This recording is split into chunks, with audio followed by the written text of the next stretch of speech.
નમસ્કાર વિદ્યાર્થી મિત્રો, સ્વાગત છે તમારું ફરીથી એકવાર આપણી યુટ્યુબ ચેનલ સ્ટડી વિથ જનમ શર્મા. તો વિદ્યાર્થીઓ, હવે આજના વિડીયોમાં આપણે જોવાનું છે સ્વાધ્યાય 13.1 નો દાખલા નંબર 6 અને દાખલા નંબર 8. આ બંને દાખલા અલગ અલગ રીતે આપણે ગણવાના છે. તો આ વિડીયોને તમે એન્ડ સુધી જોશો તો તમને બહુ મજા આવશે અને ઘણું બધું શીખવા મળશે. વિદ્યાર્થીઓ, શરૂઆત કરીએ દાખલા નંબર 6 ની. પહેલા એની રકમ લખી લો.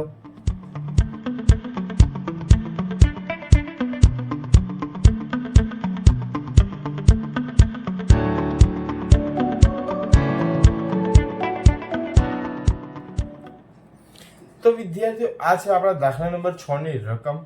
હવે સૌથી પહેલું આપણું કામ શું હોય છે કે h મળતો હોય તો h લખી દેવાનું. અહીંયા આપણને h મળે છે, કેટલો છે? 50. પછી બીજું આપણું કામ તો આપણે કરવાનું fi નું ટોટલ, એટલે કે આપણને મળશે સિગ્મા fi. ચલો, 4 ને 5 9, 10 11 12 13 14 15 નો પાંચડો વધી પડી 1 ને 1 2, એટલે કે આપણો સિગ્મા fi કેટલો આવ્યો? 25 આવ્યો. હવે આપણે શોધીશું xi શોધીશું. xi શોધવા માટે આપણે શું કરીએ છીએ? 150 વત્તા 100 એટલે કે 250. 250 ભાગ્યા 2 એટલે આપણો આવશે 125. હવે અહીંયા 50 છે h, તો આપણે 50 50 ઉમેરતા જઈએ તો 175, 225, 275 અને 325. પછીનું કામ શું આપણું? તો આપણે વચ્ચેનો જે બી હોય એને એ ધારી લેવાનો. એ ધાર્યા પછી આપણે શોધવાનો ui. તો ui જે એ ધાર્યો તેની સામે 0, એની ઉપર -1, એની ઉપર -2, નીચે 1 અને એની નીચે 2. હવે fi અને ui શોધીશું. તો fi અને ui કેવી રીતે શોધાય? તો fi અને ui નો ગુણાકાર, તો 4 ગુણ્યા 2 એટલે કે 4 દુ 8, પણ -8, 5 એકા 5 એટલે -5, 0, 2 એકા 2 અને 2 દુ 4. આ બેનો સરવાળો થશે 6 અને આ બેનો સરવાળો થશે -13. ચલો, હવે આપણે અહીંયા આગળ શું શોધીશું? Sigma fi ui. તો સિગ્મા fi ui કેવી રીતે મળે? બેમાંથી મોટું કોણ છે? તો 13 મોટા છે, એની આગળ કઈ નિશાની? માઇનસ. તો અહીંયા માઇનસ મૂકી દઈએ. 13 માંથી 6 બાદ કરો તો આપણો જવાબ આવશે 7. આ આપણો આવી ગયો સિગ્મા fi ui. હવે વિદ્યાર્થીઓ શું કરવાનું? સૂત્ર મૂકી દેવાનું. અહીંયા લખી દઈએ કઈ રીત વાપરીશું આપણે? તો પદ વિચલનની રીત. પદ વિચલનની રીતથી આપણે આ દાખલો ગણવાનો. તો પદ વિચલનની રીતથી દાખલો ગણવા માટે સૌથી પહેલું એનું સૂત્ર લખવાનું. તો x બાર બરાબર a plus sigma fi ui છેદમાં સિગ્મા fi ગુણ્યા h. એ કેટલા આપણા? 225 વત્તા સિગ્મા fi ui કેટલા? -7 છેદમાં સિગ્મા fi કેટલા? 25 ગુણ્યા h કેટલા આપણા? 50. ચલો, છેદ ઉડી જશે. 50 દુ 25 દુ 50. અહીંયા 225 એમના એમ, પ્લસ માઇનસ માઇનસ અને 7 દુ 14. ચલો, 5 માંથી 4 જાય તો 1, 2 માંથી 1 જાય તો 1 અને આ બગડો એમનો એમ. તો વિદ્યાર્થીઓ, આ આવી ગયો આપણો જવાબ. દાખલા નંબર 6 વિદ્યાર્થીઓ બહુ જ સરળ છે. તો આશા રાખું છું કે આ તમને સમજણ પડી હશે. તો વિદ્યાર્થીઓ, હવે આપણો દાખલા નંબર જોવાનો છે 8. તો હું સૌ પ્રથમ એની રકમ લખી દઉં.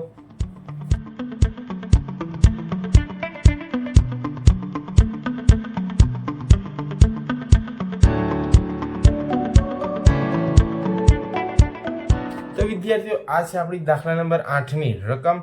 સૌ પ્રથમ આપણું કામ શું હોય છે કે h મળતો હોય તો શોધવાનું. અહીંયા h આપણને મળતો નથી. કેમ?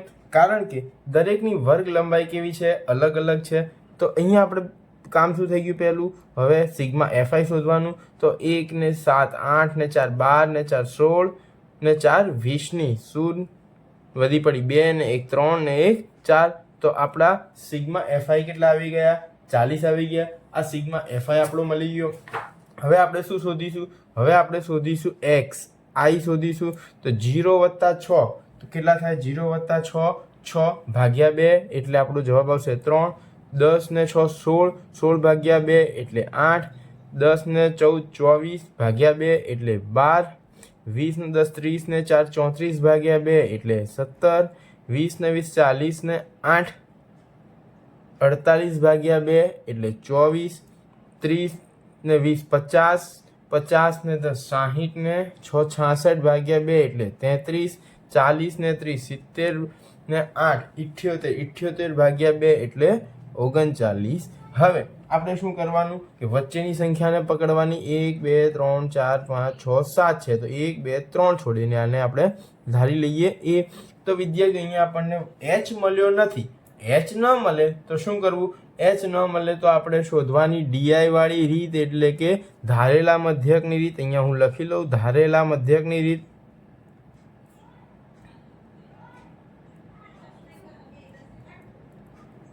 ચલો હવે આપણે એ જે આવ્યું હોય એની સામે 0. હવે 3 માંથી 17 બાદ કરીએ તો આપણને શું મળશે? -14 મળશે. પછી 8 માંથી 17 બાદ કરીએ તો શું મળશે? -9 મળશે. પછી 12 માંથી 17 બાદ કરીએ તો શું મળશે? -5 મળશે. 24 માંથી 17 માઇનસ કરીએ તો શું મળશે? 7 મળશે. 33 માંથી 17 માઇનસ કરીએ તો શું મળશે? 33 માંથી 17 માઇનસ કરો તો મળશે 16. પછી 39 માંથી 17 માઇનસ કરીએ તો આપણને શું મળશે? તો મળશે 22. હવે આપણે શું કરવાનું? તો કરવાનું FI/DI શોધવાનું એટલે કે FI ગુણ્યા DI કરવાનું. તો તમે 11 ગુણ્યા 14 કરો.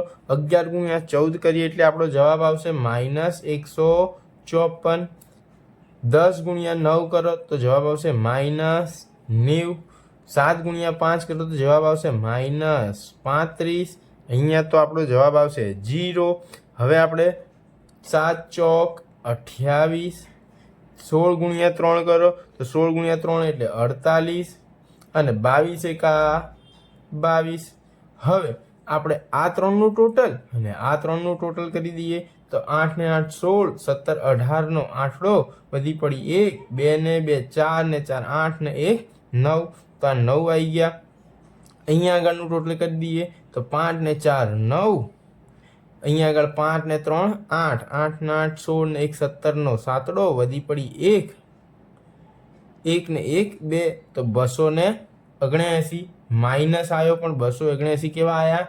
માઇનસ. બંનેમાંથી મોટું કોણ? તો 279 એટલે સિગ્મા FI/DI ની નિશાની કઈ આવશે? માઇનસ આવશે. હવે 279 માંથી 98 માઇનસ કરો તો આપણો જવાબ આવશે 181 એટલે -181. હવે વિદ્યાર્થીઓ શું કરીશું? તો હવે આપણે કરીશું સૂત્ર લખવાનું. તો x બાર બરાબર a પ્લસ સિગ્મા FI/DI છેદમાં સિગ્મા FI. ચાલો તો a કેટલો છે આપણો? a છે 17 પ્લસ સિગ્મા FI/DI કેટલો આવ્યો? સિગ્મા FI/DI આવ્યો -181 છેદમાં સિગ્મા FI 40. હવે આ 17 એમના એમ plus minus minus.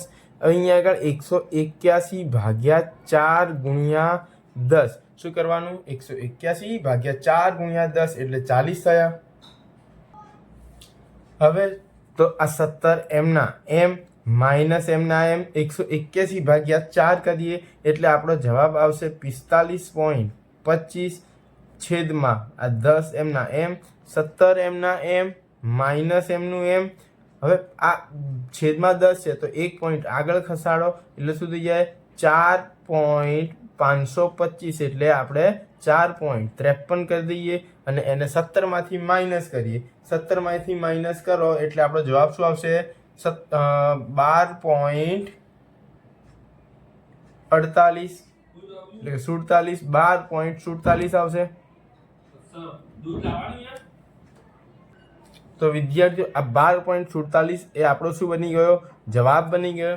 I hope વિદ્યાર્થીઓ તમને આ દાખલામાં સમજણ પડી હશે. જો આ દાખલામાં સમજણ પડી હોય તો વિડીયોને લાઈક કરો, તમારા અન્ય વિદ્યાર્થીઓ સાથે મિત્રો સાથે શેર કરો અને ચેનલને સબસ્ક્રાઇબ કરવાનું ભૂલશો નહીં. બીજો વિદ્યાર્થીઓ તમે શોર્ટ વિડીયો પણ જોવા માંગતા હોય તો આપણી યુટ્યુબ ચેનલ અને ઇન્સ્ટાગ્રામ ચેનલ બંનેમાં તમે ફોલો એન્ડ સબસ્ક્રાઇબ કરી શકો છો. કોઈ ડાઉટ હોય તો તમે મેસેજ કે કોમેન્ટ પણ કરી શકો છો.